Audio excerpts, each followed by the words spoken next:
de 30 anos, dentro da área de tecnologia, na área de tecnologia de informação e gestão de projetos, possui experiência dentro de empresas como Supergás Brás e como o jornal O Globo, e tem algumas certificações, né, como PMP, CSM, formação em informática com ênfase em gerenciamento e MBA com ênfase em gerenciamento estratégico de tecnologia da informação. E aí eu trouxe alguns conceitos chaves para a gente falar sobre engajamento de stakeholders e sobre agentes públicos.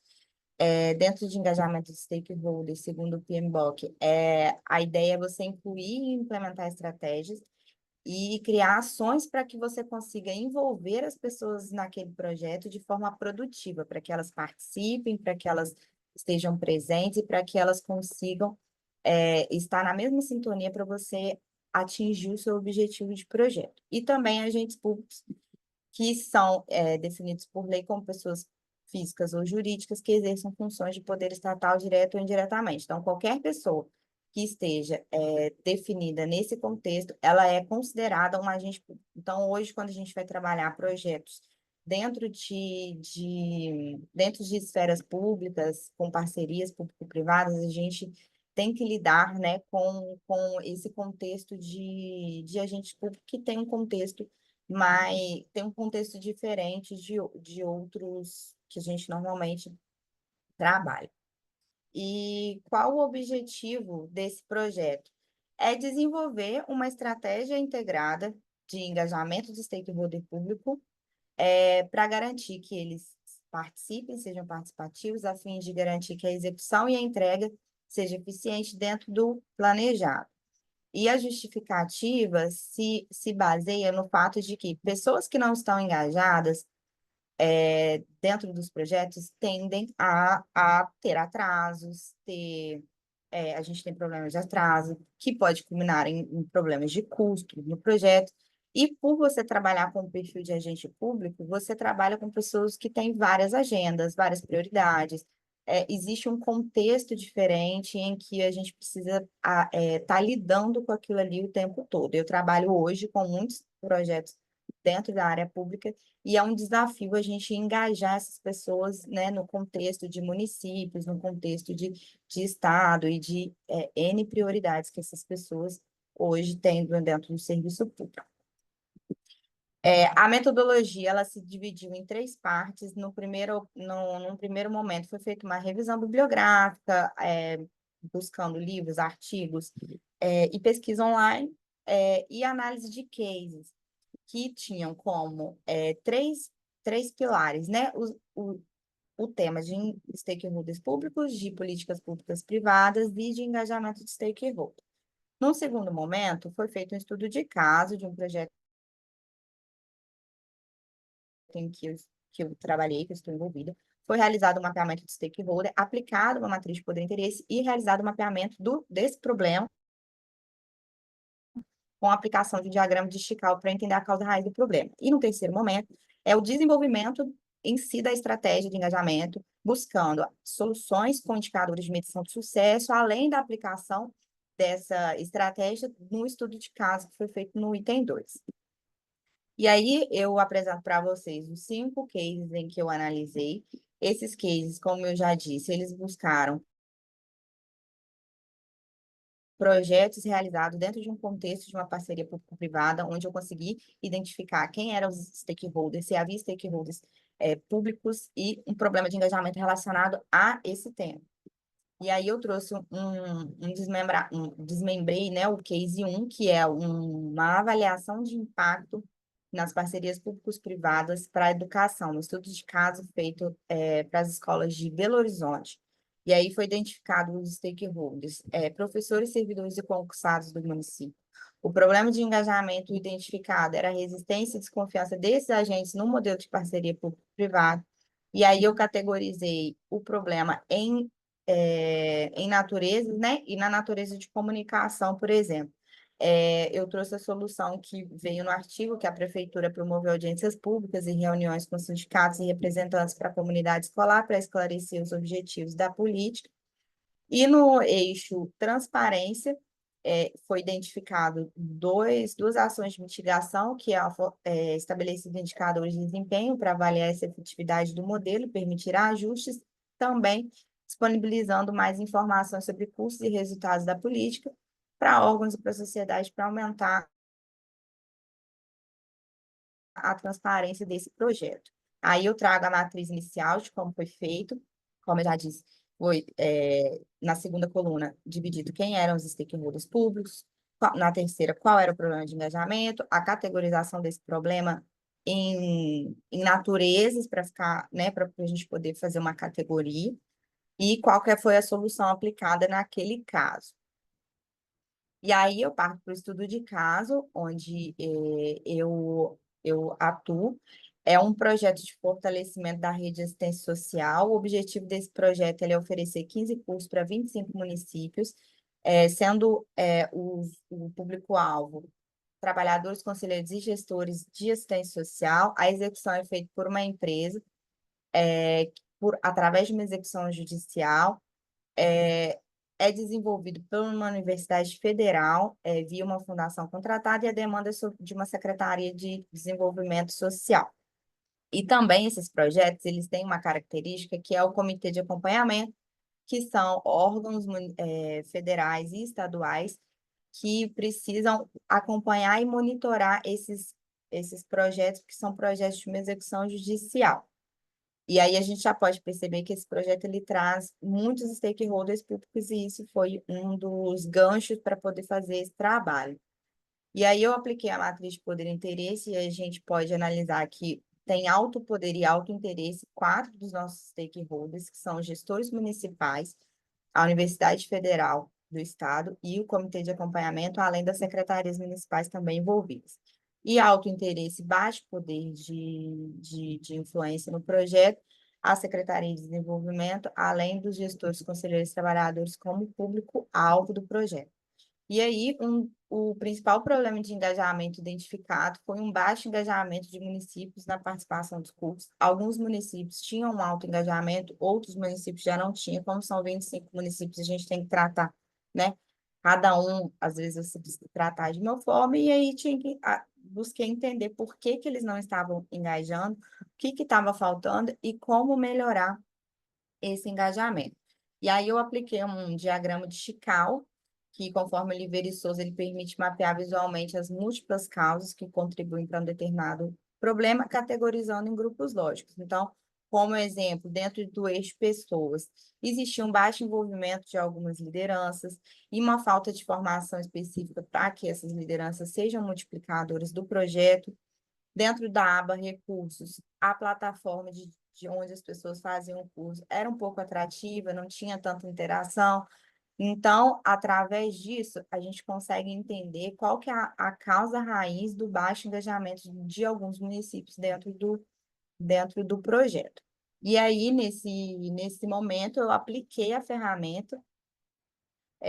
No primeiro quadrinho, tem os stakeholders públicos. No segundo, qual que era o problema? Baixo engajamento, e aí categorizei em três eixos. O de gestão de pessoas, comunicação e tecnologia.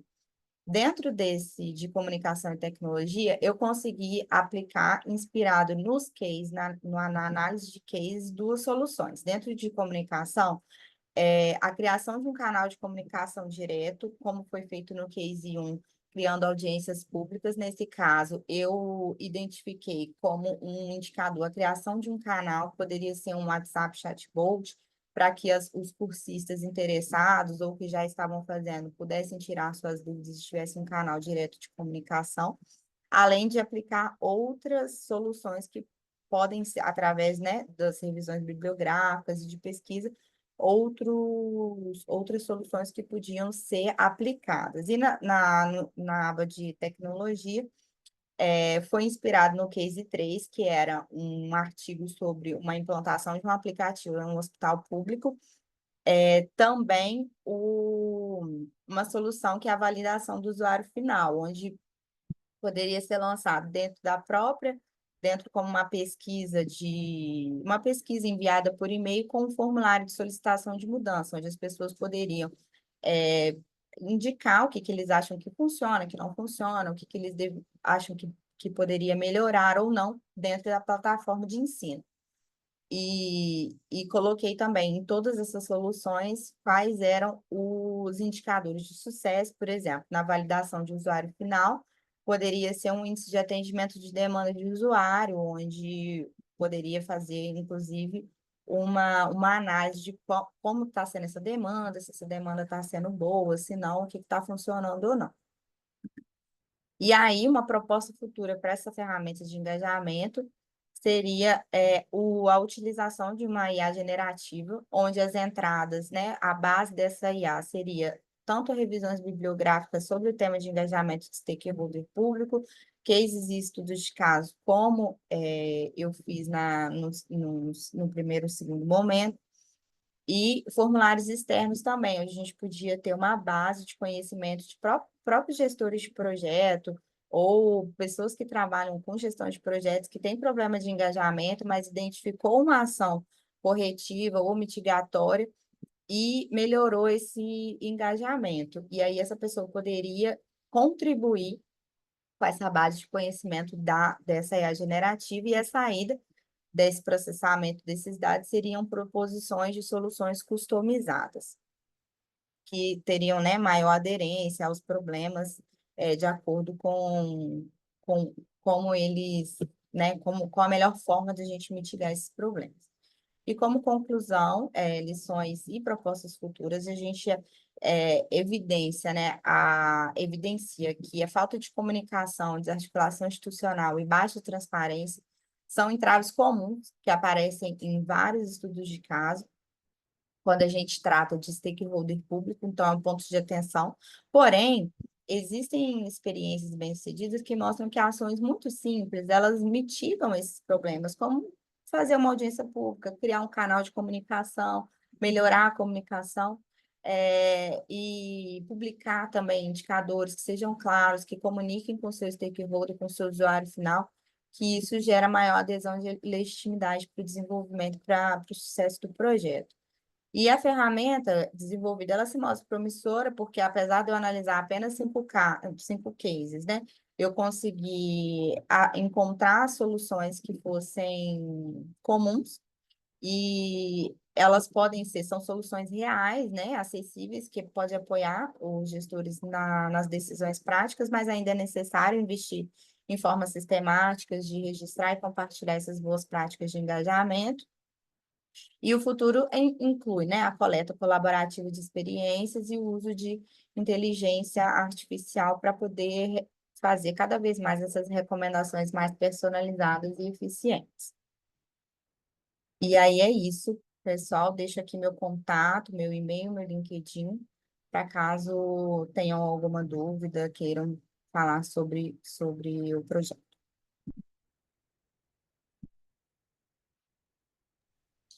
Bacana, bacana, Ana. Obrigado pela tua explicação.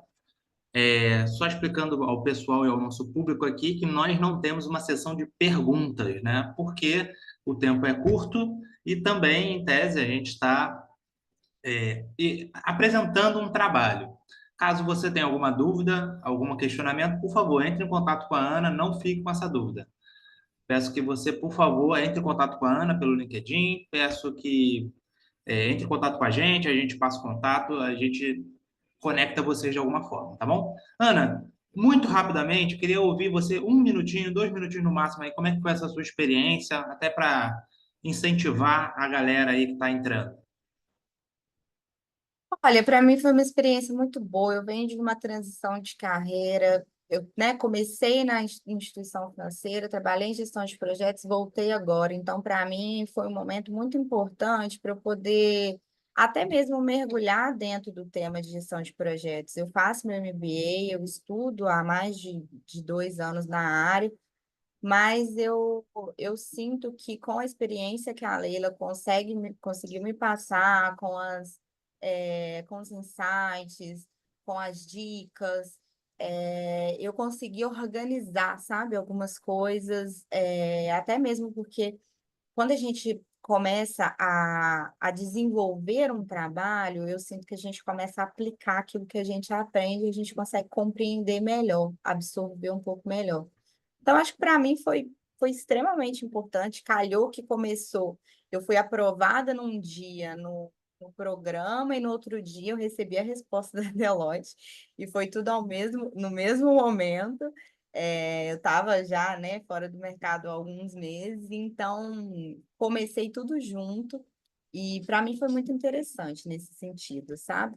Foi muito legal, eu agradeço muito a Que Leila bom. por todos os nossos encontros e as nossas trocas. Que bom.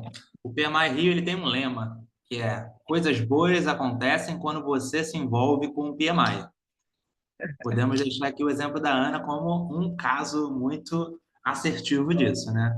Ana, obrigado, parabéns pelo trabalho, Eu que obrigado pela agradeço. sua liderança nesse tema e a sua dedicação, tá bom? Passando agora para a nossa segunda apresentação, Pedro, também. posso só dar uma palavrinha Claro, claro, rapidinho? não, pode, não deve, eu é que estou aqui correndo. Não, Desculpe, tranquilo. por Quero favor. reconhecer todo o comprometimento da Ana nessa fase aí que ela acabou entrando na Deloitte junto com o programa e ainda fazia pós, então ela teve o compromisso de concluir esse estudo, escreveu bem o relatório, fez uso de boas referências para reforçar a metodologia utilizada durante o estudo e ótima apresentação. Quero agradecer a Ana pelas nossas reuniões, pelos nossos encontros e todas as trocas que a gente teve, que foi um aprendizado tanto para mim quanto para ela. Muito obrigada e parabéns, Ana, por você ter concluído aqui o trabalho de mentoria. Muito obrigada, Leila. Eu que agradeço. Obrigado, Ana, obrigado, Leila. Vamos então agora sim para a nossa segunda mentoranda, que é a Franciane, para os mais íntimos, e eu me considero já o mais íntimo da Ana, da Fran, depois de 3 meses, pode chamar de Fran. Fran é formada em Biblioteconomia e Documentação pela UF, em 2017, e fez um MBA em Gestão de Projetos e Metodologias Ágeis pela Descomplica. Ela adquiriu experiência com relacionamento com clientes por 4 anos e acredito que é um pouquinho sobre isso que ela vai trazer no seu trabalho de gestão de risco e integração com PMO, um desafio da reforma tributária. Chama atenção aqui, pessoal, que é um tema já totalmente desconexo, entre aspas, obviamente, mas desconexo do tema da Ana, como vão ser os 5 trabalhos que nós trazemos aqui. Todo ciclo vai acontecer isso. Todo ciclo, o pessoal do ciclo de também vai acontecer isso. São trabalhos, cada um numa área. E isso é o que, para mim, brilha mais meu olho, porque são trabalhos onde você conhece áreas novas. Então, peço que também possam privilegiar e desfrutar do trabalho da Fran. Fran, tá aí tranquila? Postos? Sim, sim. Então é com você. Beleza, vou compartilhar aqui.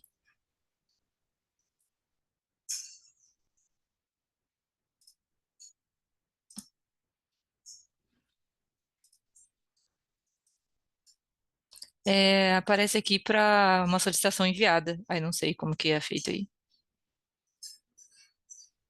Eu acredito que o Rodrigo tenha que sair para você entrar. Ah, verdade.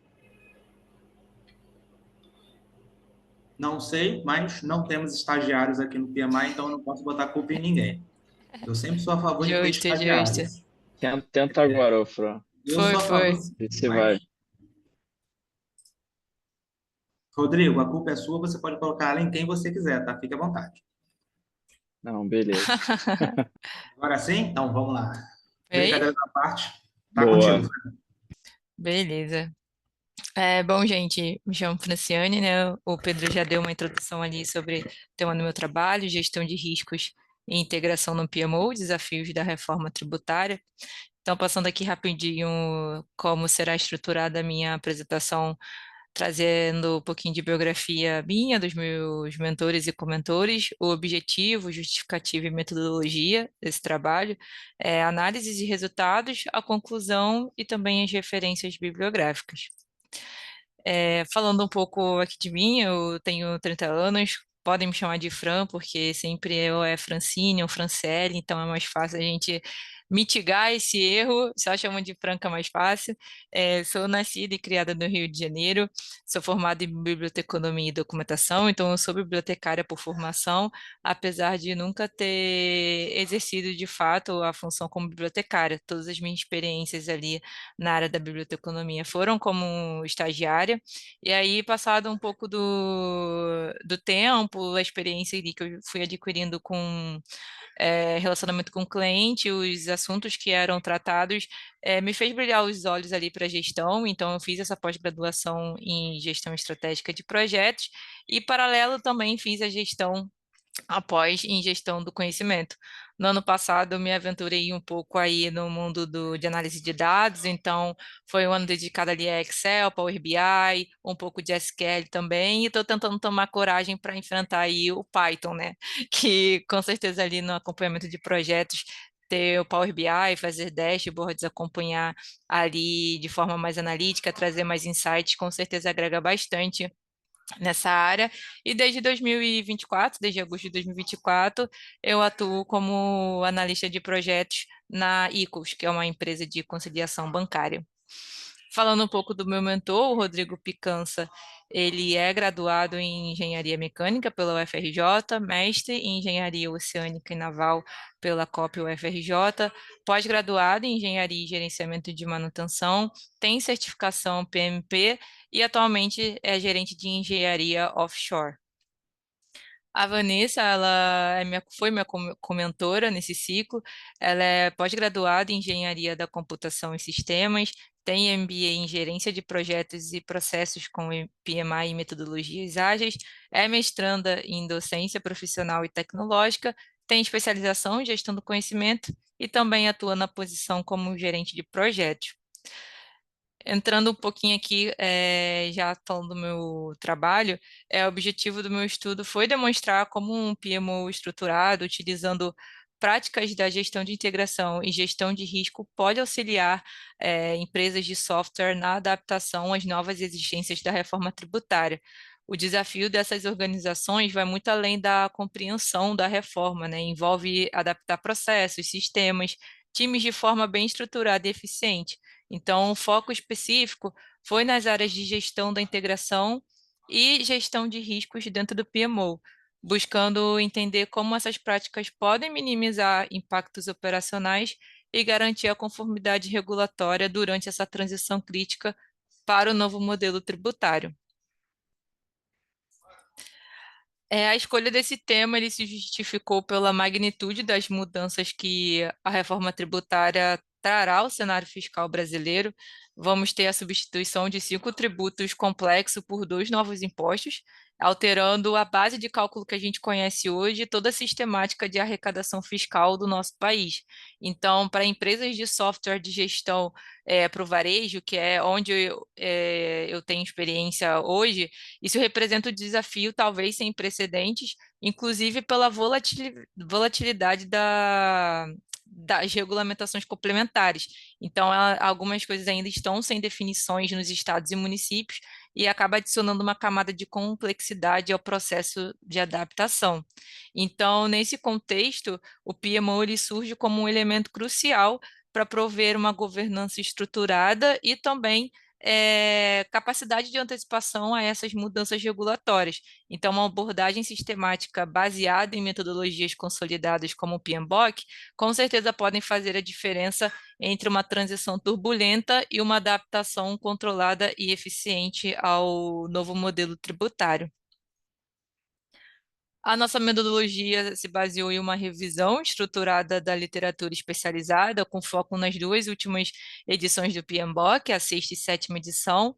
Então, nós realizamos uma análise comparativa entre as abordagens tradicionais e os novos conceitos trazidos de domínios de desempenho, especialmente nas áreas de gestão de integração e gestão de risco.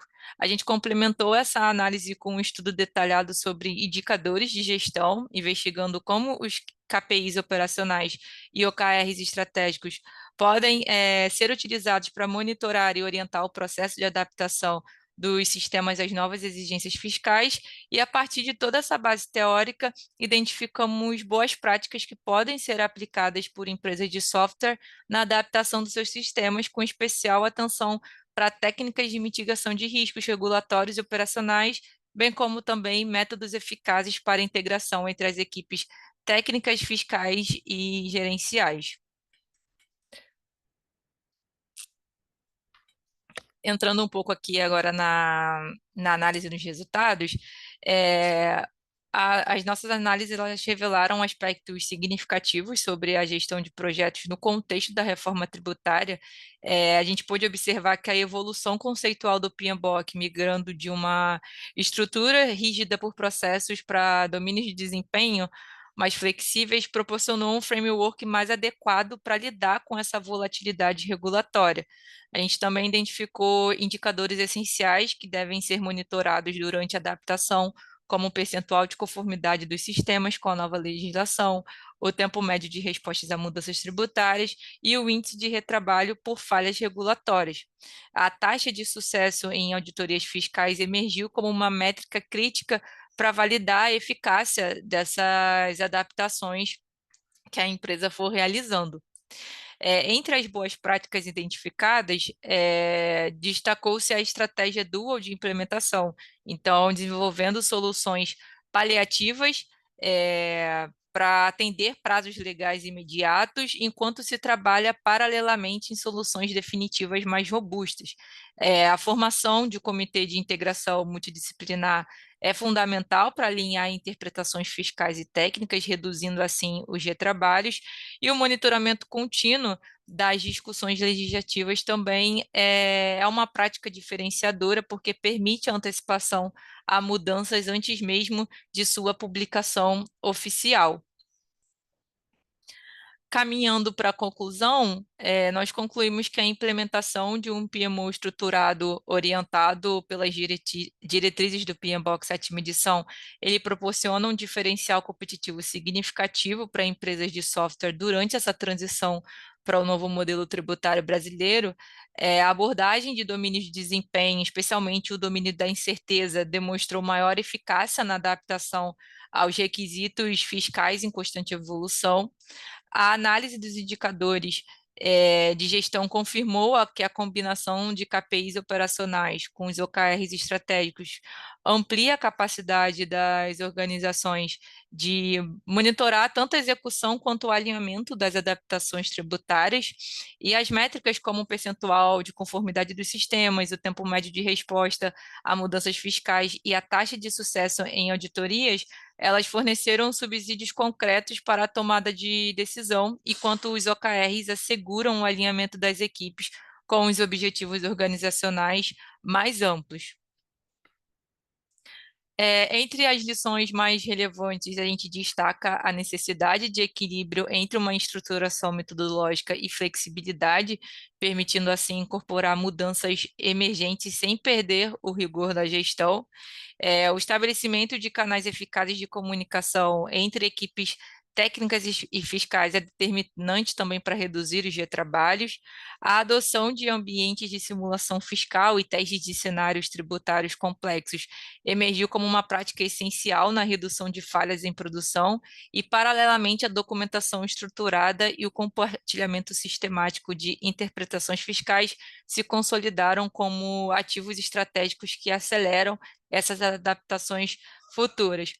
Por fim, nossa pesquisa ela sugere que, quando gerenciada por meio de práticas estruturadas de integração e riscos, a transformação imposta pela reforma tributária pode ser convertida de desafio regulatório em vantagem competitiva sustentável, com o PMO atuando como orquestrador de toda essa transformação.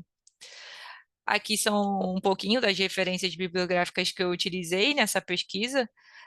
Tem bastante utilização do guia do PMBOK, mas também de outros autores. E, por fim, os contatos, tanto o meu quanto dos meus mentores. Caso alguém queira adicionar a gente no LinkedIn, sinta-se à vontade. Vamos adorar aí bater um papo. E é isso, gente. Obrigada. Obrigado você, Fran, pelo trabalho, pela explicação. e por um tema. Aprendi muito com o seu trabalho, era um tema que eu, particularmente, me considerava um leigo, agora não tão leigo. Queria ouvir de você um pouquinho, antes de passar para o Ricardo, um pouquinho sobre como é que foi essa experiência, bem rapidinho mesmo. 1 minuto, Uhum. 2 minutos.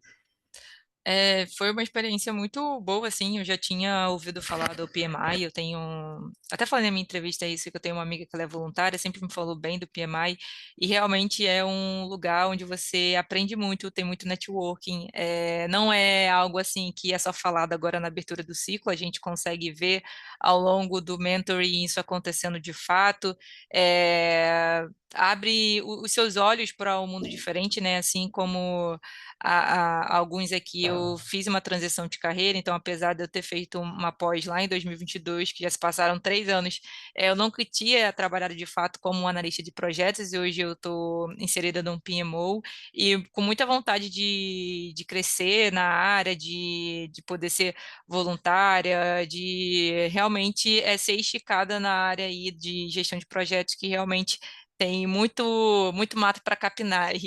Então, eu agradeço muito ao time do PMI, que cuida todos os voluntários que são responsáveis por fazer isso acontecer. A iniciativa é bem legal mesmo, bem enriquecedora. Que bom. Você ouviu falar bem do PMI ou mal do PMI? Não, super bem, super bem. E do Preciso coordenador ir num do PMI? evento. Ah, também, também. Também? Ah, que bom. Então já posso me candidatar a presidente. Pode, vai ter o meu voto. Sem voto cabresto. Boa, boa. Brincadeiras à parte, queria também ouvir o Rodrigo e a Vanessa. Vanessa, primeiras damas, fala um pouquinho pra gente como é que foi essa experiência. Bom, foi uma experiência diferente porque eu fui abandonada, né, Pedro? Sim, Infelizmente. sim. Mas o rapaz que saiu, ele teve os motivos dele. E eu queria parabenizar a Fran por trazer um tema tão atual, tão importante aí pro Brasil, né? E não só na parte de software, mas como do bolso dos cidadãos. E ela se empenhou ao máximo aí para ouvir, para compartilhar, para trabalhar junto. Então, parabéns, Fran. Seu trabalho foi excelente, não só a apresentação, mas como também todo o empenho na documentação. Eu achei isso muito bom, porque você documentar, fazer todo o trabalho antes de montar a apresentação te dá uma base muito boa. Então, parabéns, Fran. Muito bom o seu trabalho. Obrigada. Rodrigo? Opa, não tá com a gente? Tá com a gente? Não sei. Não? Tá Então aqui, tá vamos aqui, tá seguir. aqui. Ah, Sim, ele obrigado. tá. Eu não sei se Ele ele tá. tá no Ah, eu não mundo aqui. consigo. Peraí que é muita tela na minha frente, pessoal. Rodrigo, tá aí com a gente? Não? Me cansa. Tá, eu vou seguir se ele entrar, daqui a pouco ele fala, tá bom? Então, Rafa, me ajuda então. Boa. Vamos lá, Ricardo. Ricardo está aí com a gente, né? Ele participou desse ciclo, né? Eu estou bem curioso com o projeto dele, né? Porque trata de um tema bem legal. Engenharia de Sistema FRJ tem uma vasta experiência aí, como vocês podem ver. Super ativo no LinkedIn, isso é muito legal. Acho que isso reforça ali muito o trabalho que a gente faz aqui no PMI de conectar pessoas, de ajudar nessas trocas. Conta um pouquinho para a gente, Ricardo, e fica à vontade aí já para puxar para fazer a sua apresentação. Beleza. Eu já descompartilhei. E Boa, deu certo. tô Vocês mais estão vendo corrido, minha Pedro. tela? Tá sim, tá sim. Deixa eu só mudar para cá. Não, beleza.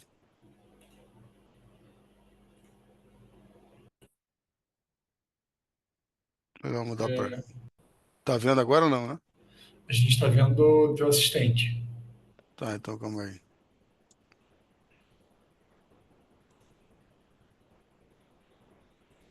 Agora foi, né? Agora foi. Só tem que colocar para compartilhar, pra ficar full screen. Tudo certo? Agora Foi. perfeito. Beleza, gente, boa noite. Vocês aí que acompanham a gente também ao vivo aí pelo canal do PMA no YouTube.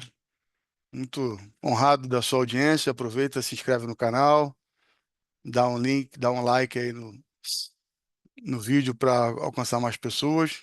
Hoje eu vou falar um pouquinho para vocês sobre como a inteligência artificial generativa, o novo framework More, que o PMI lançou em 2025, está moldando, né, um novo gerente de projetos.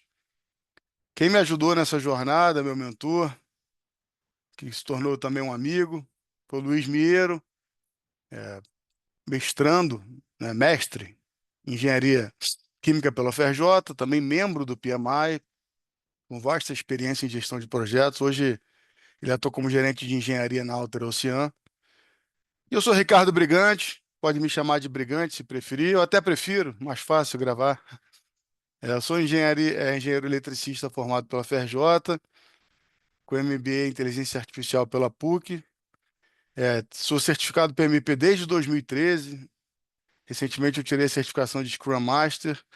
Tenho 15 anos aí na estrada de gerenciamento, já gerenciei projetos em diversos países, na neve, no sol, na refinaria, já em plataformas de petróleo. E hoje eu sou gerente de projetos da ABS Consulting e estudo muito a inteligência artificial aplicada em gestão de projetos. Bom, mas já falei muito sobre mim, essa apresentação não é sobre mim, é sobre você aí que está nos assistindo. Então, te convido para vir nessa jornada comigo, vamos bater esse papo. Bom, imagine que você chega no seu trabalho pela manhã e a ata daquela reunião difícil que você teve ontem, né, com o seu cliente para comunicar um atraso importante, já está pronta, muito bem escrita, por sinal, com plano de ações claro, com as tarefas e os responsáveis já assignados, com os prazos determinados. Além disso, um relatório que você tem que enviar hoje para o seu patrocinador também está pronto. Não só está pronto, mas ele parece um relatório profissional, como das grandes empresas de consultoria. Também está pronto só para sua revisão e para você enviar. Além disso, está na sua caixa de saída de e-mails, uma série de e-mails que você tem que mandar para a sua equipe para fazer follow-up. Também pronto, só revisar e mandar. Parece um futuro muito distante. Pois é, para muitas empresas, não muitas, para algumas empresas, esse já é o presente. Se você se incomoda com isso, se você não se sente inserido no meio desse seu dia a dia, ainda, acho que essa apresentação é para você. Então, eu te convido a voltar um pouquinho no tempo comigo, nessa jornada, para a gente entender como que a inteligência artificial, de repente, se tornou tão relevante e necessária. Bom, durante décadas, a gente gerenciou projetos baseado no nosso triângulo de ferro, né? O famoso escopo, orçamento e prazo. Só que o PMI ele percebeu que isso já não era mais suficiente. Então, desde 2021, ele vem trazendo mudanças, né, sequenciais na forma como a gente deve gerenciar projetos. Em 2021, ele já trouxe um PMBOK reformulado, né, onde ele abandonou as receitas e abraçou os princípios, um foco em valor, domínios de desempenho. Em 2002, ele apresenta o novo triângulo de talentos, já trazendo a importância das novas habilidades que o gerente de projeto precisa ter.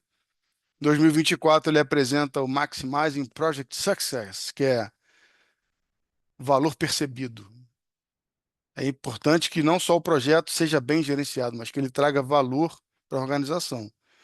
Em 2025, ele trouxe o More, que eu vou falar um pouco mais sobre ele no decorrer da apresentação. E no meio disso tudo, nasce a GenAI, a inteligência artificial generativa. Bom, essa imagem, por exemplo, foi gerada com inteligência artificial generativa, assim como quase todas dessa apresentação.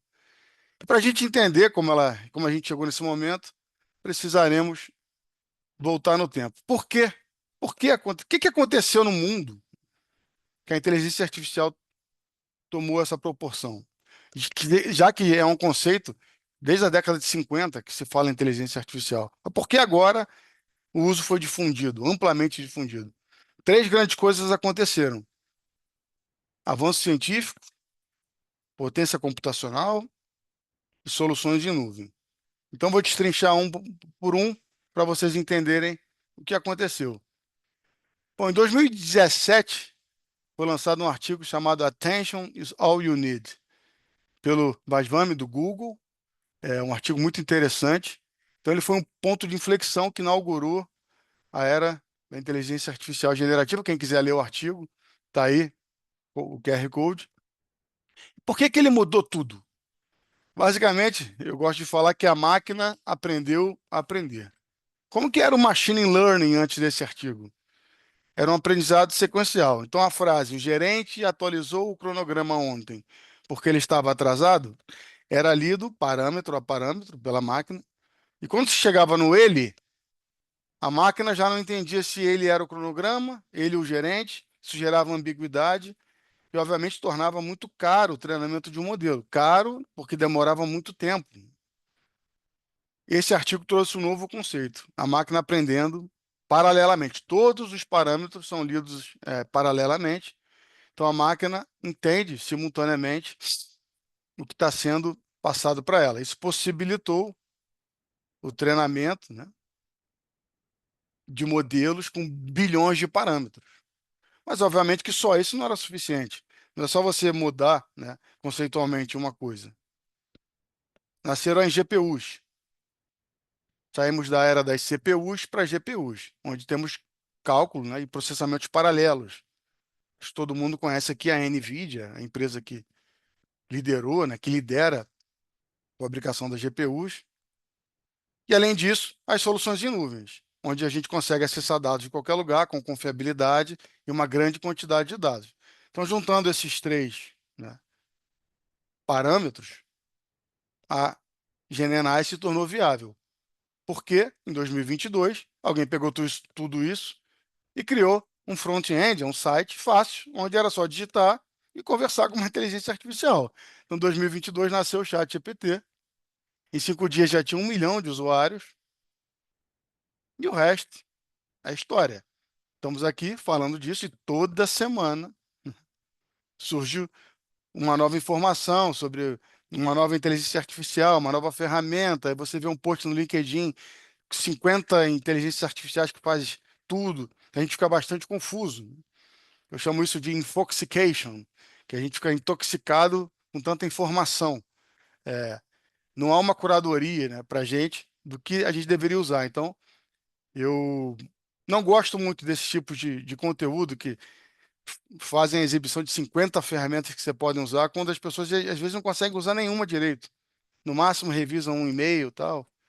Então, acho que a gente tem que dar. Por isso que eu optei por dar um passo para trás. Falei, vamos explicar como a gente chegou até aqui. E eu gosto também sempre de desafiar tudo que surge de novo. Isso vai ser só mais uma moda? Isso é passageiro? Isso não é passageiro? A IA vai ser só mais uma moda? Eu afirmo que não, categoricamente que não. Trago alguns dados aqui, até 2027, 75% das empresas já vão ter adotado a IA, segundo o Fórum Econômico Mundial. Até em 2030, a IA vai movimentar cerca de 16 trilhões de dólares, segundo a Price. Isso, para vocês terem uma ideia, é o PIB da Alemanha e da Índia juntos. Então, para você ter magnitude do valor. Segundo o PMI, 80% das tarefas de gestão de projetos poderão ser automatizadas até 2030. Então, já é um sinal de alerta, né, para o gerente de projeto. E já tem dados da McKinsey de 2023, que gerentes de projetos que usam IA concluem suas tarefas 40% mais rápido. Ou seja, a IA veio para ficar.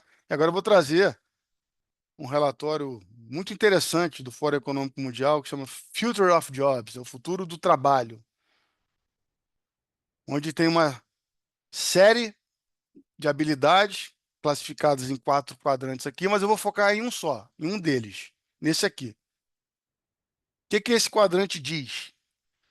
Esse quadrante apresenta habilidades que já são importantes agora, core now, está escrito aqui, e ainda espera que a relevância dessas habilidades cresçam até 2030. Então, temos aqui de cara AI em Big Data, A inteligência artificial está sempre ligado, né, aos dados, porque tem uma máxima na área de tecnologia, né, que é garbage in, garbage out. Ou seja, se você prover dados ruins, informações ruins, perguntas ruins, não espere resultados bons. Então, dados são muito importantes, assim como conhecimento de IA. Outras habilidades que eu destaquei aqui: pensamento analítico, ou seja, habilidade de decompor grandes problemas em pequenos problemas. Parece algo aí que vocês fazem diariamente como gestor de projetos, né? Resiliência, flexibilidade, agilidade. De novo, habilidade muito importante para um bom gestor de projetos. Pensamento criativo, também importantíssimo para o gerente de projetos. E liderança e influência social. Considero hoje em dia ainda mais crucial a importância de se comunicar bem, cada vez mais relevante no papel, não só de gerente de projetos, mas de qualquer profissional que quer se destacar hoje na sua área. A comunicação é vital.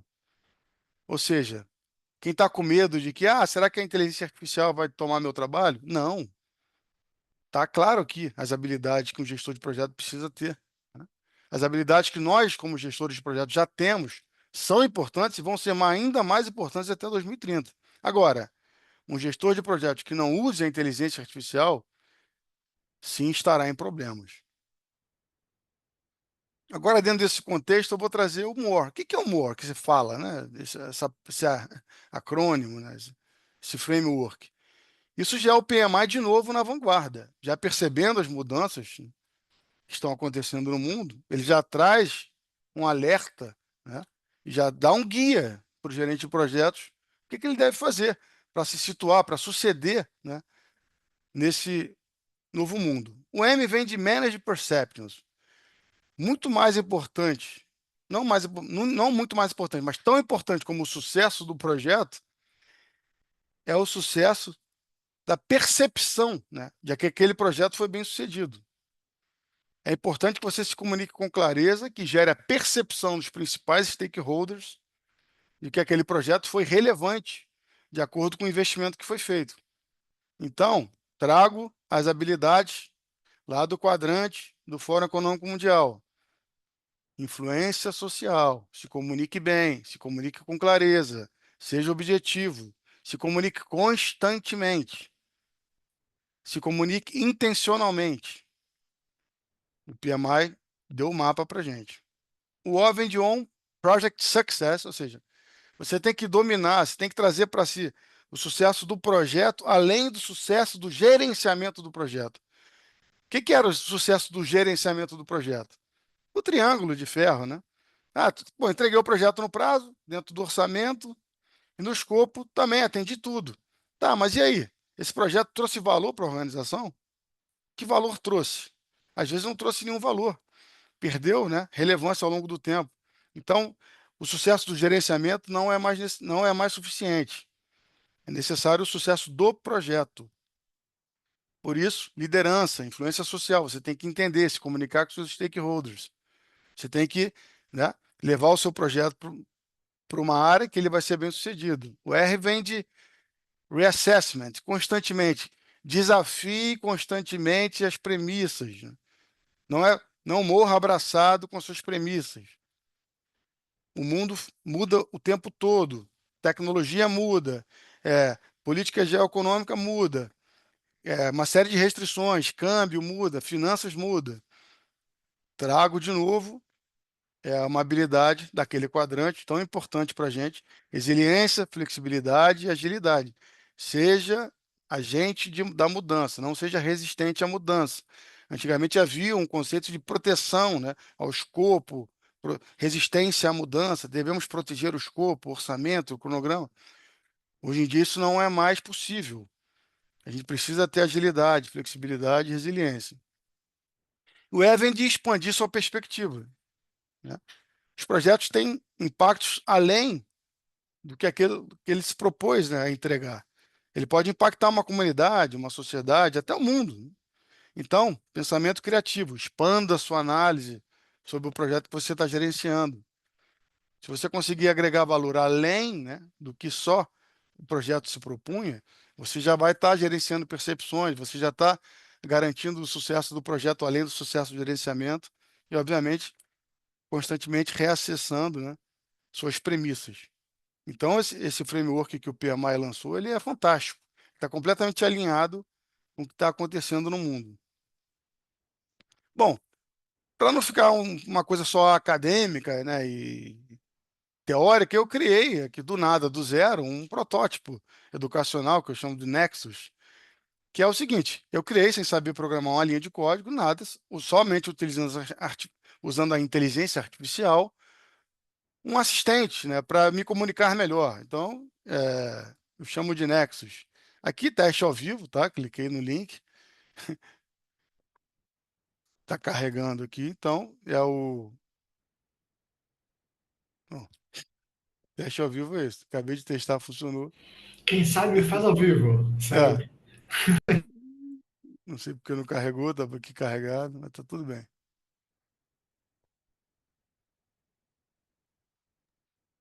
Enquanto Bom, ela carrega, Ricardo, quer comentar eu, como é que foi a criação, como é que foi a prototipagem, o desenvolvimento então, dele? eu criei muito baseado numa coisa que hoje em dia está chamada de vibe coding. O que que é o vibe coding?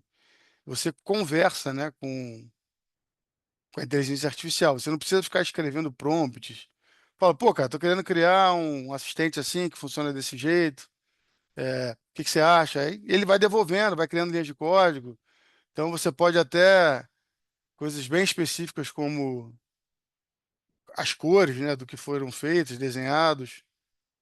Bom, não sei por que que não está carregando, não tem problema. Seguimos para a apresentação. Quem quiser ver, está aqui o link do. Aqui, né? Só acessar o link. Pode ver. Basicamente, ele está aqui. Você clica em uma dessas ferramentas e você pode pedir para ele gerar uma ata de reunião, consultar umas dúvidas do Facebook. Você pode colocar um e-mail aqui e ver se tem algum risco na comunicação, se está ofensivo, se está mal educado ou não. Então, criei do zero, eh, sem saber programar nenhuma linha de código. Foi bem interessante a experiência.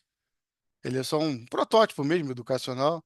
Até pedi para ele usar aqui umas cores do PMI, tá vendo? Ele próprio fez esse logo, ele fez tudo, eu não fiz nada, né? Usei o Claude e o ChatGPT. Eu consegui Bom, abrir aqui, se quiser tentar de novo ali o link. Pra mim é abriu. estranho, não sei por que que não carregou aqui. Pode ser um problema de internet aqui. Eu também consegui carregar aqui no celular, funcionou. É estranho, né? Bom, Hum, só para a gente. No celular carregou, sim. não. Não sei o que aconteceu. Aqui pode ser algum problema de restrição de, sei lá, de internet, com vídeo, com apresentação, tudo junto. Pode ter dado algum problema. Vou deixar aqui do lado, mas tudo bem. O Nexo não é uma parte ultra relevante, né? É só para mostrar que qualquer um, sem saber programar absolutamente nada, pode tranquilamente criar um programa, uma ferramenta, algo que te ajude no seu dia a dia. É. E uma coisa muito importante, que eu também gosto sempre de reforçar o conceito, é o conceito de human in the loop. O que que é isso? Ainda que a inteligência artificial possa automatizar e fazer uma série de atividades, é importante que, né, que o ser humano sempre esteja inserido no processo de revisão, checagem, conferência, porque a gente não pode delargar, né, tudo para a inteligência artificial. Dentro disso entra o conceito de ética e governança, que também é um dos principais desafios hoje em dia da inteligência artificial, que é consentimento e privacidade. Por exemplo, a gente está gravando essa reunião, consentimento de todos. Depois eu posso gerar uma ata de reunião baseada no que foi falado aqui. Então, se a gente está participando de uma reunião com o cliente, é importante, ó, a reunião está sendo gravada, vai ser gerada uma ata através de inteligência artificial, coisas desse tipo. Privacidade. Eu não posso pegar dados de um projeto e jogar num modelo aberto, como o ChatGPT, por exemplo. Ah, confere esse documento para mim. Não pode. Então, é importante que as empresas tenham ferramentas, né, privadas, com consentimento do cliente para usar. Isso tudo está dentro alinhado do conceito de governança, né? E também alinhamento com propósito. Você precisa usar a inteligência artificial com propósito do que se propõe a companhia, né? Então a gente tem que estar sempre alinhado nesse sentido. Então esse conceito do ser humano, né, inserido no loop é muito importante. Não dá para delargar para a inteligência artificial.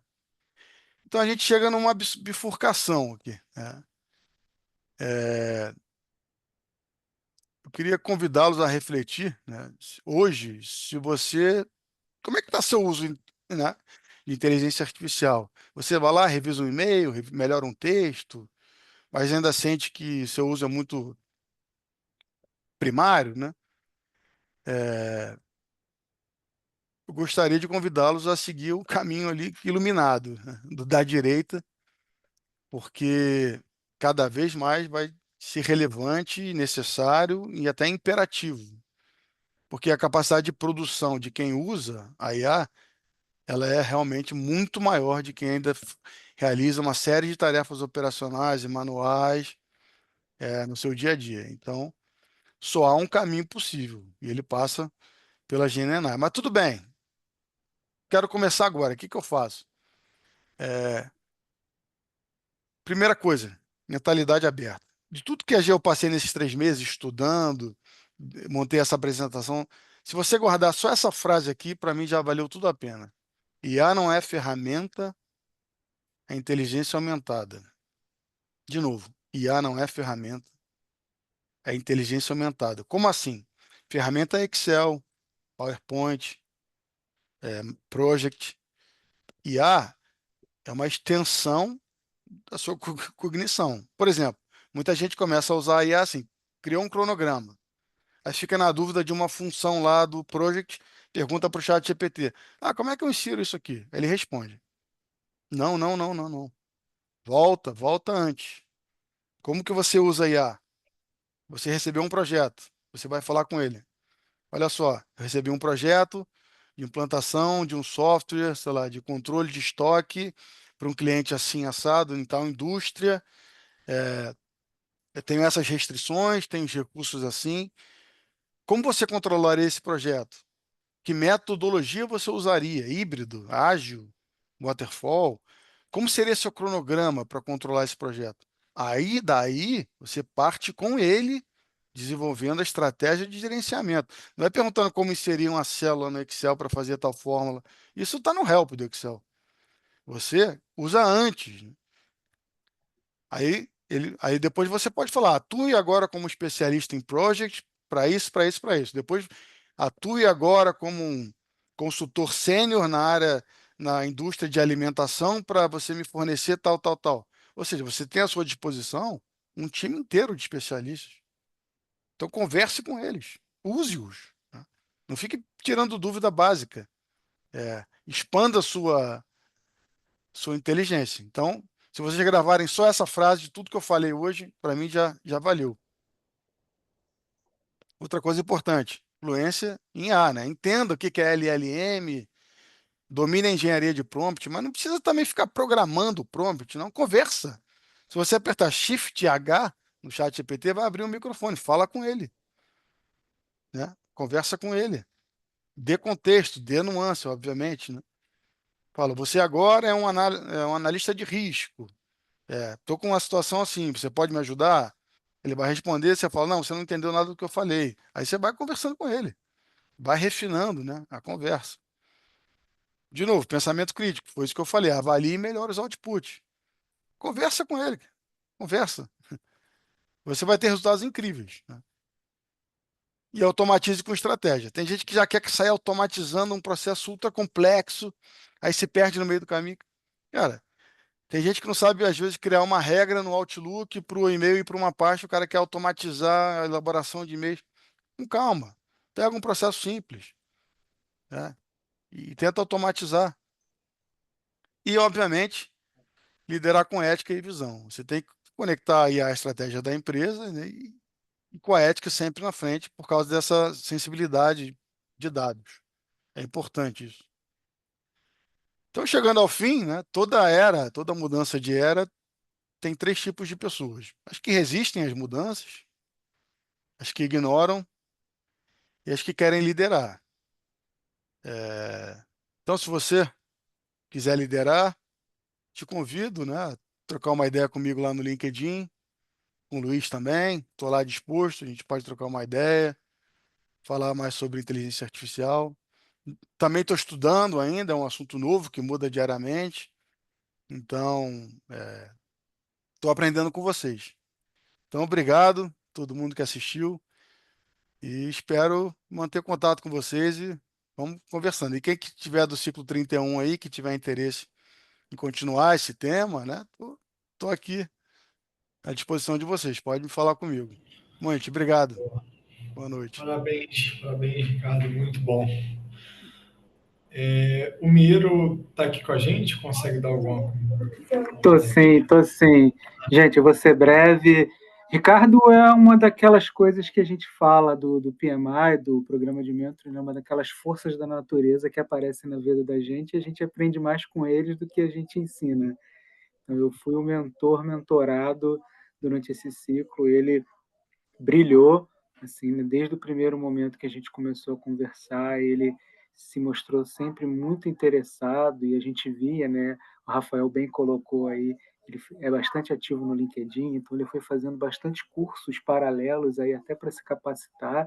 Então ele é um dos caras que eu vejo assim, né? Fico muito feliz do interesse dele até de entrar, né, no grupo de mentoria. Acho que ele nasceu para isso. Né? A gente está aí junto escrevendo um artigo que a gente vai tentar publicar também. Né? E esse é um assunto, como bem ele colocou, que todos nós que trabalhamos com gerenciamento de projetos, a gente precisa entender e a gente precisa se situar, né? Utilizando essas ferramentas que hoje estão sendo colocadas como tão atuais e daqui a pouco vão ser necessárias e obrigatórias. Então, assim, Ricardo, putz, super parabéns pelo trabalho, Obrigado, excelente Luiz. trabalho, Obrigado pelo apoio excelente. também. Sim, eu acho que a gente tem tudo para levar ele para frente. E é isso. Parabéns, eu só tenho a dizer isso. Valeu, Luiz. Obrigado aí pelo apoio. Obrigada. Aí, ó. É, Vou abrir a CPI do PMI para nivelar essas duplas aí, hein, que essa Miro e Ricardo arrebentaram. Agora vamos com o Tobias. Tobias, boa noite. Tobias também é um Opa, que eu boa noite. acompanhei um pouco o trabalho e estou curioso. O pessoal da UF tá em peso hoje, né? Dias aí. Tobias. Acho que seu microfone mutou. Ah, agora foi. Oi, tá Não estava ouvindo? te ouvindo. Agora foi. Foi. Boa. Pode puxar a tela, tá, Tobi?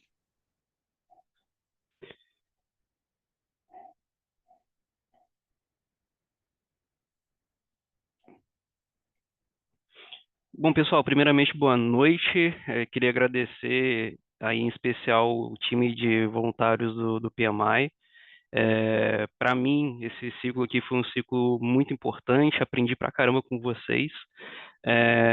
A Jamile, minha mentora, daqui a pouquinho vou falar um pouquinho mais dela, me deu um super apoio nesse tema. É um tema que não está no meu dia a dia, então tive que ler bastante sobre ele, tive que dar uma apropriada ali. Então, assim, foi um desafio que foi gostoso de ser vivido aqui nesse ciclo. Então, queria primeiramente agradecer aí pela oportunidade que vocês me deram.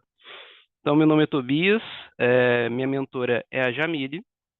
Falando rapidamente de mim, eu sou hoje eu estou como especialista de dados do Grupo Águas do Brasil, sou doutorando em ciência de dados na UF, mestrado em sistemas aplicados em engenharia e gestão pelo IFE, especialização em engenharia sanitária pela PUC Minas, MBA em ciência de dados pela USP, engenheiro civil.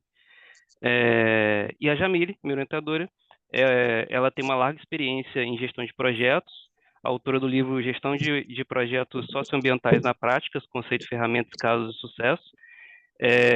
Ela também é mestre em Ecologia, especialista em gerenciamento de projetos pela FGV, bióloga pela UFRJ, PMP, e e a Scrum Master.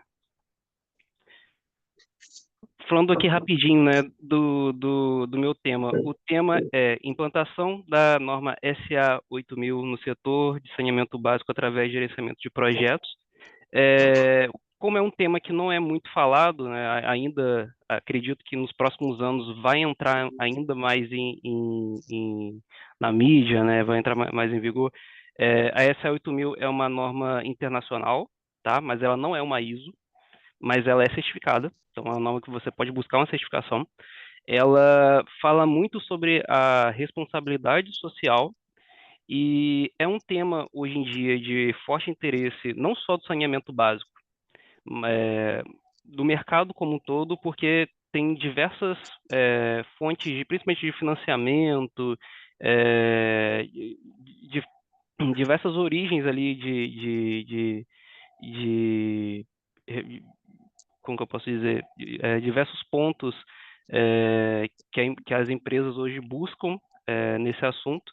Então, ela acaba ficando cada vez mais aí aos olhos da alta gestão de diversas empresas. Falando um pouquinho aqui da justificativa desse projeto. A gente dividiu em 3 grandes pilares, né? Então, a gente tem um pilar ESG, que no momento é um pilar que está bastante forte, um pilar de gestão de projetos e um pilar, assim, tentando internacionalizar um pouco esse assunto, já que a norma é internacional, então a gente pegou a ONU como terceiro pilar. Falando um pouquinho do ESG, né, a sigla para Meio Ambiente, Social e Governança, diversas empresas públicas e privadas têm um forte interesse hoje em dia nessas 3 grandes áreas, principalmente pela parte ali de algumas normas que elas têm que atender, no caso de saneamento, né, principalmente na parte tanto pública quanto privada, alguns relatórios de sustentabilidade que é extremamente interessante ser divulgado para o mercado.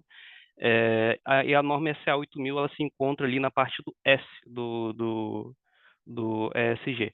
Falando um pouquinho da ONU, a ONU ela tem os Objetivos de Desenvolvimento Sustentáveis, que aí, vinculado ao saneamento básico, eu cito aqui 2 deles, existem mais, mas acho que esses 2 são os que têm maior relevância, que é água potável e saneamento, a ODS 6, e a ODS 11, que é cidades e comunidades sustentáveis. E por fim, né, como pilar central aqui do nosso projeto, vem as boas práticas do PMI, né, ali do PMBOK. Então, tentando dar uma liga, né, são 3 temas que são bem distantes, então tentando unificar esses 3 temas em um objetivo específico. A nossa ideia aqui é promover a melhoria das condições de trabalho, sustentabilidade e qualidade nos serviços alinhado ao setor de saneamento, às exigências ambientais, sociais e de governança por meio de gestão de projetos. E aí, dando um pouco mais de contexto, né, a gente aqui pode citar quase ali como tudo começou da norma SA 8000. Ela começou a ficar mais famosa, vamos dizer assim, na década de 90, um caso muito famoso que a gente teve da Nike. Então, assim, logo de cara, para poder resumir um pouco esse caso, teve uma forte pressão ali dos consumidores, então dos clientes daquela empresa, quando veio, né, algumas notícias de algumas práticas não éticas trabalhistas com essa empresa. Tinha ali uma presença de condições de trabalho degradantes, enfim, a empresa tinha algumas situações que chamaram a atenção da mídia, do público em geral e também dos seus consumidores. O consumidor ali passou de um patamar de ser um mero consumidor, mas também passou por um momento de exigir da empresa. E a SA 8000 acabou vindo como uma resposta a esse movimento, para poder garantir os direitos humanos no ambiente de trabalho, proibir o trabalho infantil forçado, combater a discriminação e abusos nas cadeias produtivas. Então, ela veio como um reforço de responsabilidade social e corporativa. Então, buscando esses três pilares, né, que eu represento como se fossem conjuntos mesmo, a gente fez uma busca no Scopus. O Scopus, para quem não sabe, é uma base, é a maior base de artigos científicos hoje, de busca por artigos científicos. Então, ela indexa outras bases, por isso que ela se tornou tão grande. E aí, lá no início do nosso projeto, né, eu e a Jamile, a gente fez uma busca, uma pesquisa, tentando reunir esses 3 temas, né? Então, quando a gente pegou ali palavras-chave que tratam da SA 8000, e aqui não tem filtro de tempo, tá? A gente está pegando desde do início da Scopus. Apenas 80 trabalhos científicos foram publicados com essas chaves, né, com essa busca de SA 8000. Gestão de projetos já tem uma quantidade bem grande, né, 417 mil, né, aproximando ali. Saneamento básico, 375 mil. E aí, quando a gente começou a juntar um tema com outro, né, a gente percebeu que existia apenas 4 artigos publicados até fevereiro de 25, né, entre SA 8000 e gestão de projetos. Existia um número grande de artigos publicados entre gestão de projetos e saneamento básico, né, que é 5.748. Não existe nenhum trabalho publicado entre SA 8000 e saneamento, e quando a gente junta, obviamente, os 3 temas juntos, né, a gente encontrou uma lacuna, né, não tem nenhum trabalho publicado. Então, é uma lacuna de pesquisa, e aí a gente viu isso como oportunidade, ao invés de ver isso como, poxa, ficamos sem referências, né? Como que a gente vai embasar, então, esse projeto se até o momento não teve nenhum trabalho científico sobre. Então a gente tentou ver isso de uma maneira diferente. A gente tentou ver isso como uma oportunidade. Se não tem nenhum trabalho ainda publicado sobre esse assunto, a gente poderia criar aqui diretrizes um pouco mais genéricas para poder uma empresa conseguir alcançar essa certificação internacional. Então, nossa ideia foi projetizar esse caminho.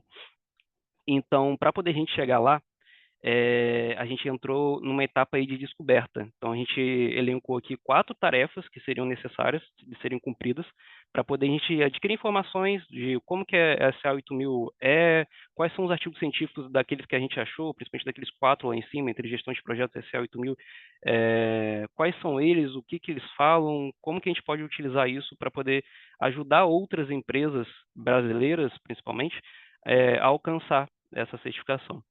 Depois, aqui foi uma ideia muito boa da Jamile em trazer um especialista nesse assunto para poder a gente conversar com ele, entender melhor como que a SA 8000 foi criada, como que ela é aplicada de fato. Então, a gente criou juntos aqui um questionário semi-estruturado. Então, ele tinha algumas perguntas, mas perguntas abertas. Então, justamente para poder extrair o máximo possível desse especialista. Mais para frente eu vou falar um pouco mais sobre ele. A gente fez aí o agendamento dessa entrevista e, por fim, a gente foi para o desenvolvimento de um artigo técnico que também é uma entrega desse projeto.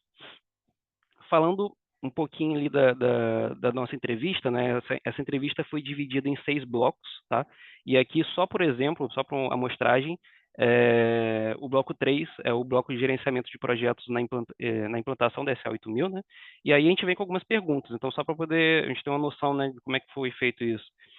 Como o gerenciamento de projetos pode auxiliar na implantação da SA 8000 dentro de uma organização? Então, são perguntas bem abertas.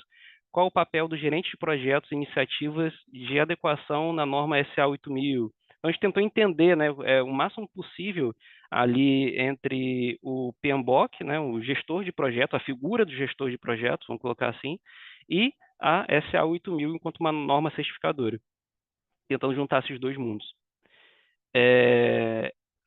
A pesquisa bibliográfica foi feita e virou nossa base. A entrevista foi marcada lá no dia 12 e nosso entrevistado foi o Jonathan Fernandes. Ele é profissional de comunicação, responsabilidade social e compliance. Ele tem larga escala, largo conhecimento nesse assunto.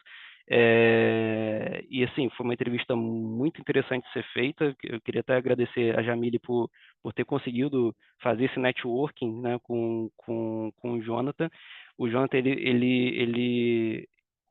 o legal, né, é que ele conseguiu transformar termos ali técnicos, né, tem muito específico da norma, com uma linguagem fácil de um profissional como eu, por exemplo, que não conhecia a norma, não tinha experiência nisso, entender esse mundo. Então, assim, o Jonathan foi incrível, queria aqui agradecer a participação dele nesse nosso projeto. Depois dessa entrevista com o Jonathan, a gente passou a ter bastante conhecimento, vamos dizer assim, né, específico da SA 8000. Então, a gente deu uma delimitada ali no escopo, né, do que a gente ia fazer de fato no projeto, até onde o projeto ia. E aí foi onde vingou a ideia da gente criar realmente artefatos, né, genéricos para a gente chegar na certificação da norma. E, por fim, o desenvolvimento do artigo e entrega. O legal é que essa entrevista, ela também virou uma entrega. Então, aqui a gente criou um roteiro da entrevista semi-estruturado em forma de documento. A gente gravou essa entrevista, são 53 minutos aí, com todas as perguntas, com tudo certinho. Essa entrevista está no YouTube, tá? O QR Code está aqui do ladinho. Quem tiver interesse, puder acessar, tá super legal. E, por fim, também a gente criou um outro documento com a transcrição da entrevista, tá? Então, toda a entrevista ela também está nesse outro formato, e isso tudo vai ficar disponível no final do projeto. Falando um pouquinho dos artefatos, né? Foram alguns que a gente criou, 9 especificamente, aqui vou só citar alguns deles, tá?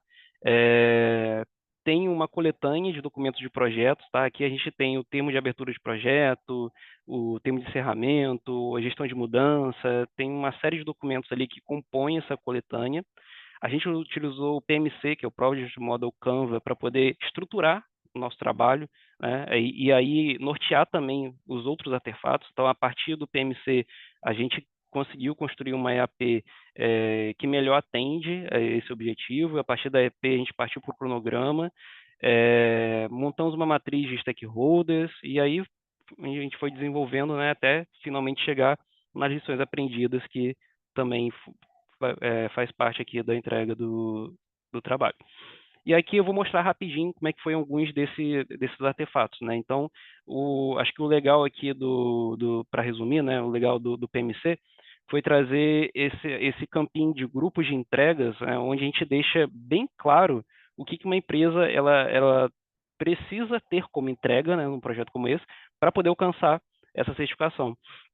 Então, assim, aqui vem diagnósticos, políticas, algumas coisas específicas que, se a empresa não conseguir cumprir, né, de fato vai ficar bem complicado você passar, né, numa auditoria como essa. E depois também a linha do tempo foi importante, né, porque a gente estipulou lá na parte do limitação de escopo, né, a gente estipulou o prazo desse projeto para mais ou menos ali 1 ano. Então, assim, a gente conseguiu distribuir essas entregas em tempos específicos para poder a empresa, caso ela tenha algum problema, caso algo atrase, né, ainda tenha sobrando um tempinho ali para poder fazer pivotar um pouquinho, né, aquela entrega e tentar finalmente chegar lá com a empresa que vai estar avaliando ela. A EAP, ela está também conversando bastante com o MC, né? Então, seria a partezinha ali da linha do tempo, também pega um pouquinho das entregas. A gente dividiu em iniciação, plano de comunicação, implantação das políticas e procedimentos, acompanhamento dos indicadores, preparação da certificação e gestão de projetos. E aí, cada uma dessas caixinhas, elas são como se fossem etapas, né? E dentro dessas etapas, a gente tem as ações para poder a empresa executar, né, em ordem. Na matriz de stakeholders, o que eu posso simplificar aqui é que alta gestão, e isso foi uma frase que, se não me engano, o Jonathan ele falou, acho que umas 2 vezes na entrevista, mas ele deu muita ênfase nisso, né? Se a alta gestão não tiver comprometida em buscar, em conseguir essa norma, né, conseguir certificar nessa norma, e ela não tiver poder de convencimento em toda a sua estrutura abaixo dela, dificilmente essa empresa vai chegar lá. Então, assim, tem que ter um compromisso da alta gestão, na diretoria, o C-level, para poder chegar, para poder você ter essa norma como um marco, né, na sua empresa. Cliente, né, aí vem um caso da Nike, né, que eles são tão importantes para não só para a sustentabilidade do seu negócio, mas também para poder manter a empresa como uma empresa de referência. Então, assim, ele tem um alto poder e alta influência em todo momento desse projeto, Fornecedores, a norma ela fala muito da cadeia de fornecedores e como que sua cadeia de fornecedores também tem que seguir essa mesma visão. Então, de pouco iria adiantar você ter uma empresa onde você tem um fornecedor e esse fornecedor ele vai totalmente contra o que a norma versa. Então, assim, aqui a norma ela pede para até a sua cadeia de fornecedores também siga esse mesmo objetivo, esse mesmo conceito, né, formando como se fosse uma pirâmide. Então, resumindo, né, as entregas, a gente teve o artigo técnico, a EAP, o webinar, o PMC, a coletânea de documentos, a matriz de stakeholders e o cronograma. Então, assim, respondendo a pergunta final, é possível sim a gente projetizar, a gente aplicar boas práticas do PMBOK para poder alcançar a SA 8000 e ter essa norma internacional de responsabilidade social como se fosse assim, uma diretriz principal da empresa. Um outro ponto que também será uma entrega nossa, né? No dia 14 e no dia 15 de junho, a Jamile ela vai dar um curso para afiliados, né, no PMI, e aqui ela me convidou para poder participar desse curso. A gente vai trazer essas entregas nesse curso, então se alguém aí tiver interesse, querer ver um pouquinho mais sobre essas entregas, ver ali um detalhe do cronograma, de como que a gente fez, acho que nesse curso vai ser o local, tá? Eu vou fazer o merchandising aí. O link para quem quiser participar do curso está aqui também no QR Code, e está vindo também como uma entrega nossa do projeto. O curso da Jamile é Projetos Socioambientais Corporativos na Prática, então tem tudo a ver ali com o pilar de ESG, com o pilar de gestão de projetos e também com o pilar de saneamento. Aqui, finalizando, vou deixar os nossos contatos, tá? Tanto o meu quanto da Jamile e do nosso especialista, o Jonatas, que estão, cada QR Code aqui é o nosso LinkedIn, e nossas referências, só para finalizar. Então, pessoal, obrigado aí pela oportunidade, tá? Por me ofertar essa possibilidade de contato com a Jamile, com o Jonatas. A Jamile, cara, a Jamile me ensinou muito, tá?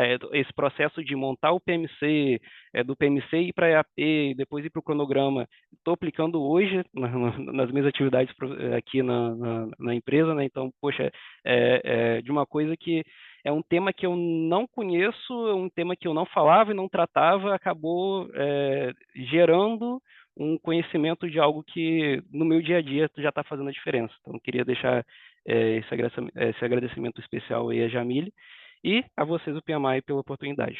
Obrigado, gente. Boa noite. Muito bom, Tobias. Muito bom, Tobias. A gente conseguiu aqui, a Jamile conseguiu conectar com a gente, ela estava em deslocamento. Consegue? Oi, pessoal, estão me ouvindo bem? Incrível, Estão perfeito. conseguindo me ouvir bem? Sim. Ah, legal. Eu brinquei com o Tobias, eu mandei uma mensagem para ele assim que autorizaram a ligar de novo a internet do avião. Aí eu falei, Tobias, a Gol e o PMI estão sincronizados em benefício do fechamento do ciclo, deu tempo. Pessoal, um prazer estar com vocês aqui essa noite. Tobias, parabéns. Você recebeu um monte de mensagem carinhosa no grupo, depois você lê com calma. Tá te parabenizando pelo nosso trabalho de modo geral. Mas, de fato, assim, eu estou chegando do Congresso Brasileiro de ESG, foi ontem e hoje, foi o último dia. Empresas gigantes, né? Natura, Gol, Gol não, desculpa, Azul, a empresa. Azul, enfim, Vale. E esse tema é um tema importante, transversal. O workshop que a gente vai fazer no dia 14 e no dia 15 era uma iniciativa que eu já ia desenvolver com o PMI, mas eu acho que é interessante também essa conexão, porque o Tobias desenvolveu um trabalho super legal, e aí eu convidei o Tobias vai ministrar comigo esse treinamento, né? Quando eu entrar e vou falar da parte social do ESG, vou falar de SA 8000, vou colocar o Tobias para brilhar. Então, eu acho que ele merece essa oportunidade, porque ele se desenvolveu nela. É um menino muito bom, muito dedicado, muito assim, inteligente, sagaz, e ele merece todos os aplausos do mundo. E vai ser legal, porque vai ser também no dia 14 e 15, né, Tobias? Uma conexão entre iniciativas do PMI, né? próprio workshop, que é liderado pelo Felipe, e a equipe dele, e aqui o nosso mentoring, que é liderado pelo Pedro. Então, vou estar conectando o Tobias também nessa outra frente de trabalho, e eu acho que é super interessante, né? O PMI é uma comunidade super rica, e todos vocês estão de parabéns, todos que estão apresentando aqui o trabalho, os mentores também, os coordenadores, voluntários, todo mundo. E deixar um abraço especial para o Tobias e que a gente continue conectado. Parabéns. Boa, Jamile. Muito bom, muito bom. Obrigado novamente por ter conseguido encaixar na agenda esses minutinhos para a gente falar aqui com você. Tá bom? Agradeço vocês. Obrigado. Parabéns de novo, Tobias. Nota 11 de 10 aí, cara. Vamos agora para o nosso fechamento, se eu não me engano, com o André. André, tá por aqui? Tô aqui, entrei com o celular também, porque minha câmera não tá muito boa pelo computador, mas aí eu liguei minha imagem pelo celular aí. Boa, tá ótimo. Boa Beleza, sorte. boa.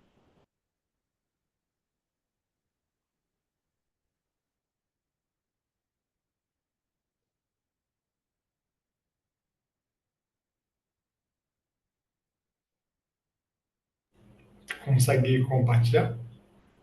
Consigo sim. Boa.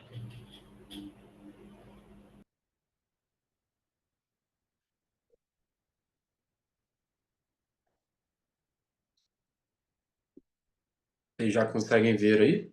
Botei modo apresentação. Show de bola, pode seguir. Vamos lá, boa noite, pessoal. Para poder encerrar o ciclo aí, né, das apresentações, né, minha quinta dessa noite aí, né, com o título A Correlação entre a Metodologia SAP Activate com o PMBOK 7ª edição, né, e meu nome é André Teles e eu fui mentorado pelo Maurício, né, que também vai poder mentorar, continuar no próximo ciclo aí, mentorando a Ana Carolina. Dentro da minha experiência de mercado, sou formado em engenharia de produção pela USP, né? Tenho pós-gerenciamento de projetos pela FRJ, tenho 6 anos de projeto aí, lidando com algumas práticas preditivas e ágeis, né? Pude atuar dentro de algumas grandes empresas aí. Tenho cerca de 20 projetos em atuação com stakeholders espalhados em alguns continentes aí ao redor do mundo, né? Também já pude atuar em grandes empresas desde o meu estágio até a fase de PMO, né? Passando por Petrobras, por Supergasbras, Coca-Cola e a última L'Oréal. Recentemente eu estava em busca de poder voltar a atuar em uma empresa bem estruturada e que se baseasse bastante aí nos preceitos do PMBOK, né? Poder falar depois um pouco mais depois em detalhes. E eu comecei na semana passada no Metrô Rio, como analista de projetos, atuando com os projetos de manutenção dentro do metrô, né? E eu tenho aí os treinamentos realizados há bastante tempo aí de Green Belt, Black Belt, e no início desse ano de 2025 eu pude tirar minha primeira certificação de projeto aí, que foi a PSM1, e durante esse ano aí, uma das próximas metas aí é conseguir conquistar a PMP. Foi o Maurício que teve a oportunidade de mentorar, excelente profissional, engenheiro eletricista, né? PMP, tem vasta experiência em gestão de projetos, mais de 25 anos, atuando em diversas áreas. Um grande especialista de projetos estratégicos e complexos em tecnologia, muito tempo trabalhando com isso, né? E atualmente ele é gestor sênior de projetos SAP nas áreas de crédito e cobrança, então ele pode me ajudar bastante aí dentro da minha iniciativa. Dentro do nosso projeto, né, a gente adotou aí 5 grandes objetivos, né, para que a gente chegasse, né, até o último, né, que é o principal. O primeiro deles foi apresentar essa metodologia SAP Activate, né? A segunda seria fazer uma macrovisão SWOT dessa metodologia. A terceira seria realizar uma pesquisa de mercado com gestores e membros de projetos de SAP Activate que tivessem algum nível de experiência para poder conseguir coletar essas informações. O aprofundamento também dos princípios do PMBOK, que são os princípios de stakeholders, gestão de mudanças e tailoring, baseados também na minha experiência de mercado, dado que eu já pude lidar com stakeholders diferentes, fazer processos de adaptação de ferramentas também diferentes e também adotar alguns tipos de mudança dentro desses projetos, desses contextos de projetos diferentes. E, por último, o objetivo principal, que é de apresentar uma matriz de correlação desses princípios, desses 3 princípios com a metodologia SAP Activate, com a justificativa de identificar esse valor agregado, como que o PMBOK conseguiria agregar dentro dessa metodologia. Então, dentro dela, a gente teve a metodologia de trabalho de pensar no mapa mental para fazer esse tipo de avaliação. Em segundo, a gente fazer uma revisão de literatura disponível dentro da literatura de SAP e planejar essas atividades também dentro de um cronograma. Em terceiro, a avaliação SWOT, né? E com base na bibliografia. Quarto seria essa pesquisa de mercado, para conseguir acessar as pessoas dentro do mercado através do LinkedIn. A elaboração da matriz com os princípios. E, por último, a apresentação desses resultados, destacando os insights importantes e as conclusões.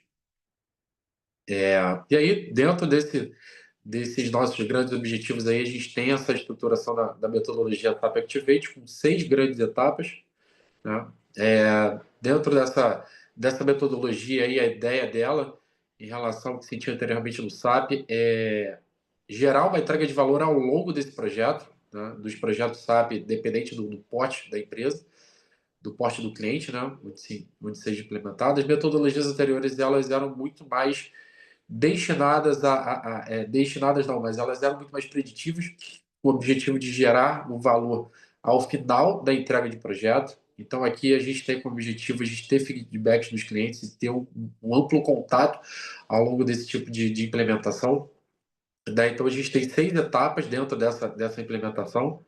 A primeira delas é a Discovery, né, onde você tem uma etapa mais executiva, onde a ideia é avaliar, de fato, se vale a pena o investimento para fazer toda essa mudança dentro da empresa. A segunda, que é de Prepare, que é onde você desce para um nível mais tático para você conseguir, de fato, planejar a equipe e toda a infraestrutura necessária do projeto. A terceira é Explore, né, onde a ideia é validar os processos de negócio através de workshops, né? Então você começa a se aproximar, de certa forma, mais das partes que vão, de certa forma, utilizar o SAP no dia a dia de trabalho. A quarta etapa é uma etapa que utiliza um pouco mais os conceitos de agilidade para conseguir configurar, testar e preparar essa solução para essa implementação. É onde ele, de fato, o back-end trabalha ali bastante, né? Toda essas questões de conseguir configurar o sistema de fato. A quinta etapa é uma etapa de finalização dos ambientes SAP para conseguir preparar ele para essa utilização, onde geralmente são migrados esses dados, né, para a solução inicial do cliente para o SAP, e aí onde, de certa forma, é iniciada essa solução dentro do cliente. E a sexta etapa é uma garantia de operação assistida, garantia de operação assistida, e de fazer uma manutenção desse sistema dentro do cliente. Aqui a gente teve a oportunidade de se aprofundar dentro dos princípios do PMBOK, né? Então a gente tem a gestão de stakeholders aí com o objetivo de conseguir identificar as partes interessadas, fazer essa avaliação através de matrizes de poder e de interesse, né? De como poder se relacionar com cada uma delas, né? E, obviamente, poder fazer um planejamento e engajá-las ao longo de todo esse ciclo. O princípio de mudanças também, onde a ideia é minimizar esses riscos e aumentar a capacidade do projeto e gerar esses resultados. E, por último, a tailoring, que é conseguir adaptar todas as abordagens, os métodos, artefatos de gerenciamento dentro de cada contexto de projeto. Então, realmente entender qual o nível de detalhamento e, às vezes, também se algum tipo de ferramenta é necessário dentro do contexto de projeto. Aqui a gente tem, né, mais um dos nossos objetivos aqui dentro do trabalho, que era estabelecer a análise SWOT dentro dessa metodologia. Então, como ela é uma metodologia mais ágil dentro da implementação dos projetos SAP, a ideia é que ela seja mais rápida e adaptável, né, dentro dessa implementação, focada nas necessidades da empresa, e acaba permitindo essa customização e essa flexibilidade. Então, você tem, de certa forma, ali, um olhar mais centrado dentro do cliente, Você tem a parte de fraquezas, que vem logo abaixo, onde geralmente também tem uma complexidade nessas customizações, então isso acaba também provocando uma curva de aprendizado inicial longa e a necessidade de profissionais especializados, geralmente os profissionais requisitados para as implementações de SAP são profissionais seniores, né? Se vocês tiverem oportunidade de pesquisar esse envolvimento. Como oportunidade, você tem aplicações em vários segmentos de negócio, como varejo, indústria e vários tipos de serviços no mercado. A adoção crescente dessas soluções baseadas em nuvem, né? onde você consegue conectar muito mais as necessidades e as ofertas de serviço e as conexões para gerar os resultados necessários para clientes e para todas as relações necessárias a serem estabelecidas, o foco na automação, na inovação. E abaixo, né, no último quadrante aí, as metodologias alternativas de projeto que podem surgir ao longo dos próximos anos, né? As mudanças frequentes do mercado, que cada vez passam a ser mais rápidas, os riscos nas implementações mal-sucedidas e os custos adicionais em customizações e as integrações também. E aí, dentro da pesquisa de mercado que a gente pôde realizar, né, que tem um post meu que eu fiz no LinkedIn há um certo tempo atrás, praticamente um mês e meio, no período que a gente começou a fazer essa pesquisa, a gente divulgou ela amplamente no LinkedIn, né? O que potencializou ela bastante foi o fato de eu, de certa forma, pesquisar mesmo profissionais dentro do LinkedIn e poder realmente ampliar minha rede de network. Eu digo que eu fiz contato com 180 pessoas e, de certa forma, isso aconteceu, né, para que a gente conseguisse dar uma boa escala para os participantes da pesquisa. A gente conseguiu aí, né, 52 participantes ao todo. Então, a gente concluiu que foi realmente uma quantidade bem satisfatória para a gente conseguir ter a nossa análise, né, estatisticamente bem aceito para a gente conseguir avaliar, né? E aí a gente teve esse questionário composto por 19 perguntas, né, onde a gente realmente conseguiu entrar em contato com profissionais experientes dentro da implementação do SAP. E também a gente teve o pessoal daqui do grupo também podendo ajudar a gente, também compartilhando essa pesquisa. E aí, como produto, né, como principal produto dessa pesquisa, a gente montou essa matriz de correlação. E aí, a gente tem, nas colunas dela, a gente tem os princípios do PMBOK, né? Nas linhas, a gente tem as fases da metodologia Activate, né, de cima a baixo. A gente tem, em cada um desses quadros, as ações, e aí, do ponto de vista de gerentes de projeto, SAP, então a gente tem ações baseadas dos princípios do PMBOK, né, de acordo que o que esse gerente de projeto tomaria como decisão baseado baseado nas respostas que a gente teve dentro do questionário, dentro de cada uma dessas etapas, né? Então, a gente, dependendo do percentual que a gente teve de resposta, a gente adotou uma ação, né? Dentro dessas ações, a gente estabeleceu um peso de acordo com esse percentual obtido ao longo da pesquisa. A gente também adotou a análise SWOT para a gente trazer mais algumas ações, né? E ao lado de cada uma dessas ações a gente tem a questão, né, do questionário que a gente utilizou para a gente ter essa tomada de decisão em relação ao que potencializaria cada uma dessas etapas dentro do que ela precisa entregar para a implementação do SAP. E aí a gente tem como principal destaque, assim, né, dentro dessa matriz, o cruzamento, aí, né, a interseção entre o pilar de stakeholders, né, e a fase de explore, né, que de certa forma foram as duas mais significativas e maior destaque, e isso a gente consegue comprovar através dos pesos tomados aí dentro dessa interseção, em comparação com as outras interseções das outras etapas e dos princípios, né? Então a gente conseguiu perceber aí também o outro ponto importante aí, né? A gente tem stakeholders aí com 27 pontos de peso, e a gente teve na Explore também, a gente teve 21, né? Então, a gente tem aí, se você combina basicamente esse princípio com essa fase, a gente tem aí um grande destaque, né, para onde mais, vamos dizer assim, onde mais é possível potencializar a metodologia de acordo com as ações consideradas para o princípio de stakeholders, né? E a gente também tem a fase Realize aí, que é uma outra fase que tem bastante destaque, né? Que teve pontuação de 19 ali dentro do nosso somatório. E aí isso basicamente acaba mostrando também, né, que a gente consegue trazer uma geração de valor bem ampla aí ao longo da metodologia e entregar esse valor ao longo dela e não somente ao final da implementação dos projetos SAP.